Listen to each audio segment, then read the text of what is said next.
Pasta দিয়ে আজকে আপনাদের সাথে একটা স্ন্যাক্স আইটেম শেয়ার করব। চলুন তাহলে দেখে নিই। এখানে আমি 1 কাপ ময়দা নিয়ে নিয়েছি। এর মধ্যে কর্নফ্লাওয়ার দিয়ে দিব,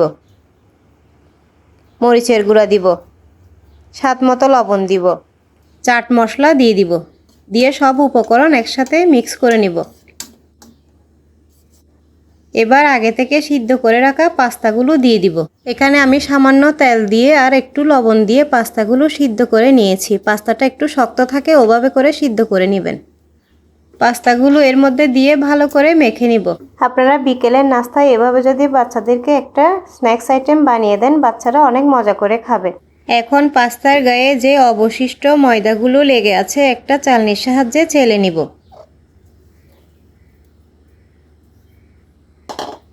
আমি যেভাবে দেখাচ্ছি আপনারা ওভাবে করে নেবেন। ভালো করে চেলে নিব। এগুলো ফেলে দিব না, এগুলো পরে কোনো একটা কাজে ইউজ করব।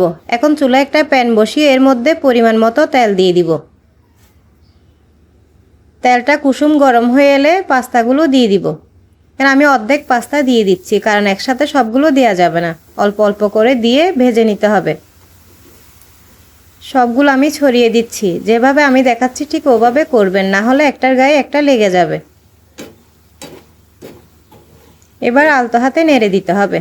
নেড়ে দেওয়ার পরে দেখবেন ওটা আস্তে আস্তে শক্ত হতে শুরু করবে। এভাবে করে নেড়ে নেড়ে লালচে করে ভেজে নিতে হবে।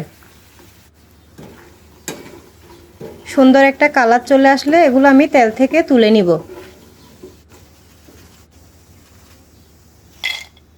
আপনারা হয়তো আওয়াজটা শুনে বুঝতে পারছেন কত ক্রিস্পি হয়েছে।